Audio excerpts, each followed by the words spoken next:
Young's double slit experiment. Using monochromatic light of wavelength lambda, the intensity of light on the screen where the path difference lambda is K. Okay, the intensity of the light at a point where the path difference is lambda by 3. ரொம்ப ஈஸியான question.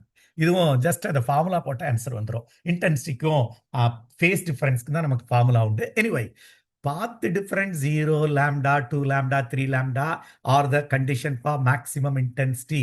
Maximum intensity 4I0. இந்த 4I0 தான் நம்ம என்னன்னு வச்சுக்கிட்டோம்? Kன்னு வச்சுக்கிட்டோம். சரி, அப்போ லாம்டா வா இருந்தா இது. அப்ப லாம்டா பை 3னா இதுக்கு கரஸ்பாண்டிங் ஃபேஸ் டிஃபரன்ஸ் என்ன? 2π. அப்ப இதுக்கு கரஸ்பாண்டிங் ஃபேஸ் டிஃபரன்ஸ் என்ன?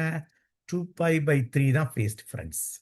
ஓகே, அப்போ intensity at other point formula அதான் 4I0 into cos squared 5/2 is the formula. இதுல தான் அந்த 4I0 பதிலா இங்க k வச்சுட்டு that is the maximum intensity. cos squared. Phase difference தான் நமக்கு வேணும்.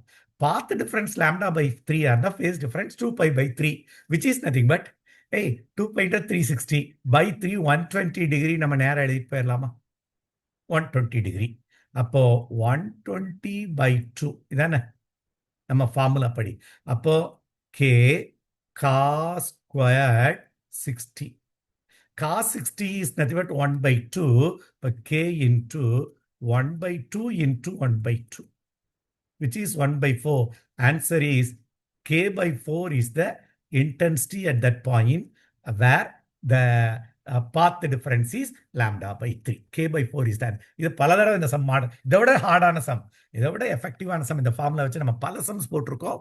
இது வெரி சிம்பிள் சம்ஸ். இதெல்லாம் அப்படியே டைரக்டா போட்டு போயிடலாம். டிஃபிகல்ட்னு ஒண்ணுமே இல்லை இந்த வருஷம் நீட்ல. ரொம்ப டிஃபிகல்ட் கொஸ்டினே இல்லை.